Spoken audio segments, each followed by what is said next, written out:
नमस्कार, आप देख रहे हैं बिहार उदय न्यूज। और दोस्तों, हम बात करने वाले हैं बिहार की राजनीति को लेकर।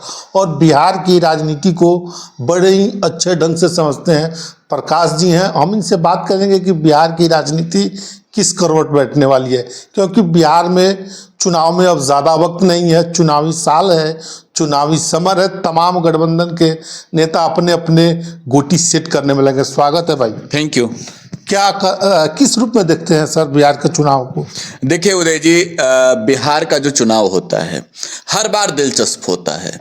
हर बार बिहार की जो चुनावी लड़ाई होती है वो अपने आप में रोमांचक लड़ाई होती है। और अब मुकाबला जो है वो 2025 का होना है। इसी साल में चुनावी साल है। तो देखिए, महागठबंधन और एनडीए गठबंधन, ये दो गठबंधन तो है जिससे बिहार की जनता वोट करते आई है। अब नेता के रूप में नीतीश कुमार को चुना हो या फिर नेता के रूप में कभी लालू यादव को चुना हो, राबड़ी देवी को चुना हो, तेजस्वी यादव को भी चुना हो, भले वो नेता प्रतिपक्ष बन गए हैं, लेकिन चेहरा तो ये रहे हैं।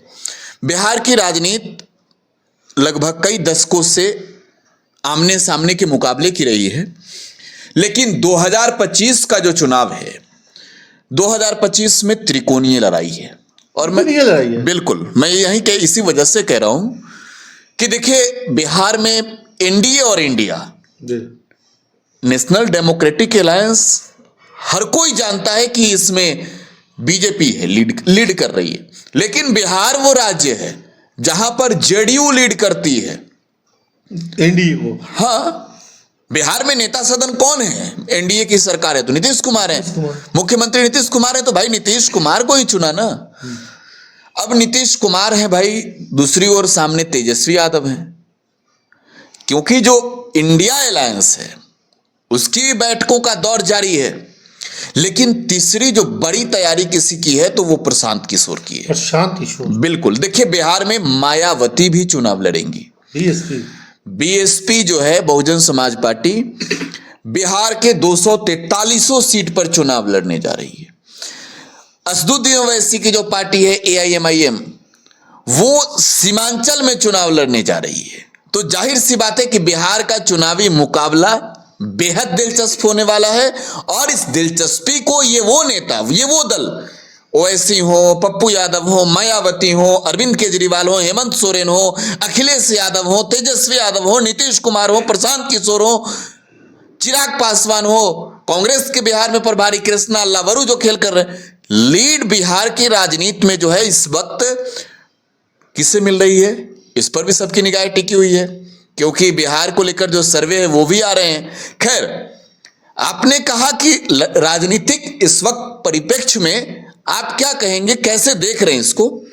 तो मैं बिहार की त्रिकोणीय लड़ाई को बिहार के कई हिस्सों में चतुर्थ कोणीय होते हुए, चतुर्भुज के अंदाज में देख रहा हूं, जहां पर फोर्थ एंगल फाइट होगा। और ये चुनावी साल है तो बेहद दिलचस्प मुकाबला होगा जी।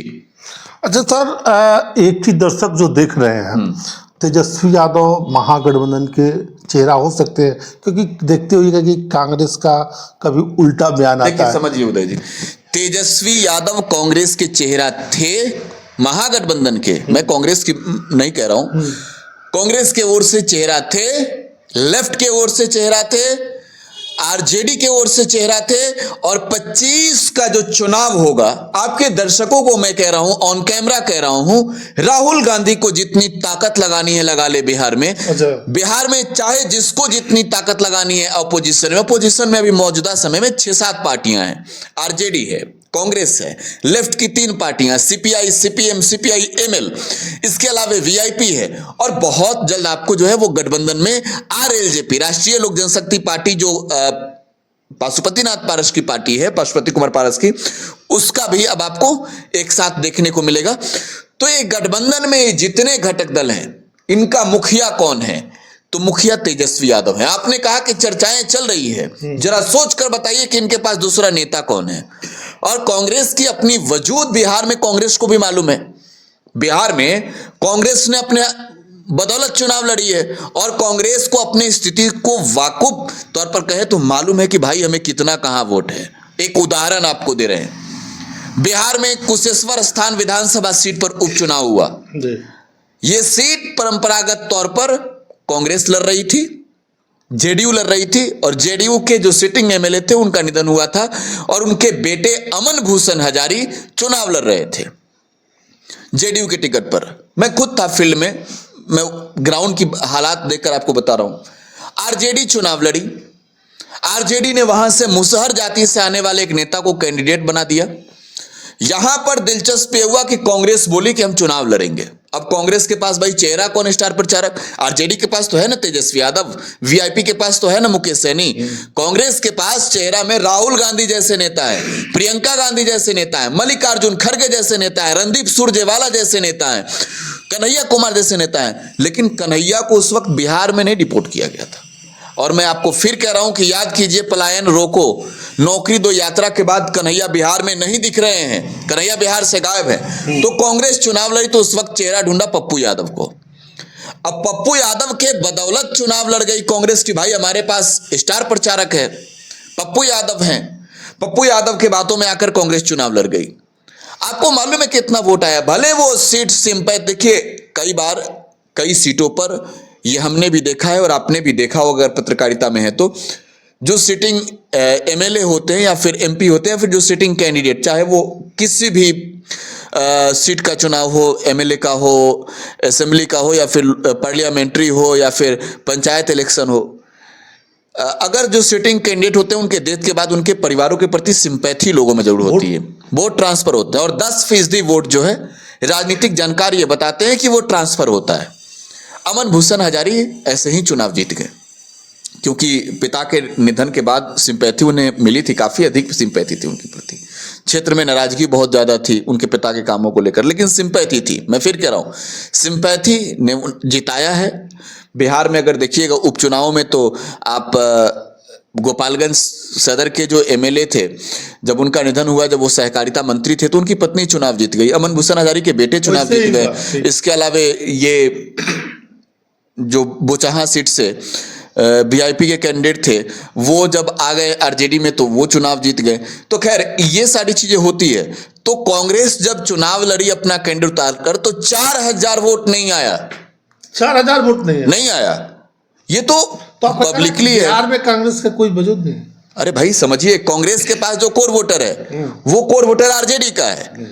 मुस्लिम बिहार में कांग्रेस के समर्थक रहे हैं, ब्राह्मण जो है वो कांग्रेस के समर्थक रहे हैं, भूमिहार जो है वो कांग्रेस के समर्थक रहे। मैं बता रहा हूं, उनकी पैठ अच्छी खासी पैठ रही। आज के वक्त में स्वर्ण किधर है? बीजेपी के साथ है। तो बिहार में कांग्रेस के साथ कौन है? बिहार में कांग्रेस के साथ जो है, मोटे तौर पर अगर देखें तो मुसलमान है। ठीक है। इसके अलावा आप जो है वो दलित समुदाय में भी कहेंगे कांग्रेस ने अच्छी खासी पैठ बनानी शुरू की है। समुदाय के साधने के लिए राजेश राम को प्रदेश अध्यक्ष बनाया। देखिए, राजेश राम कोई पहली दफे चेहरा थोड़ी बने हैं। इससे पहले जब अखिलेश प्रसाद सिंह फिर से बने थे, तो अखिलेश प्रसाद सिंह जब कांग्रेस के प्रदेश अध्यक्ष बने, उस वक्त भी राजेश राम चेहरा थे। एक दलित चेहरे हैं और चुनावी साल है तो बहुत मायने रखता है। इससे भी बड़ी चीज हम आपको बता रहे थे। आपने चेहरे की बात की तो मैंने कहा कि कांग्रेस के पास बताइए कि औकात कितनी है। देश की एक बड़ी पार्टी है, बिहार में इनकी जमीनी हैसियत क्या है? और ये चीज राहुल गांधी समझते हैं, मल्लिकार्जुन खड़गे समझते हैं, यहाँ के लोकल नेता नहीं समझते। अरे कृष्णा अल्लावरू आए हैं बिहार में, बिहार को जानते कितना है, समझते कितना है, चले जाएंगे फिर बिहार से। तो ये चीजें समझनी होगी। तो अब चेहरा है, चेहरा थे तेजस्वी यादव, चेहरा महागठबंधन के रहेंगे। चलिए, बहुत बहुत धन्यवाद। तो अभी हमारे साथ थे प्रकाश सिंह जी, और बिहार की राजनीति को बड़ी बेबाकी तरीके से रखा है। बाकी क्या सोचते हैं इस वीडियो के बारे में कमेंट सेक्शन खुला है, कमेंट करके जरूर बताइएगा। आप सभी का बहुत बहुत धन्यवाद। धन्यवाद सर। Thank you.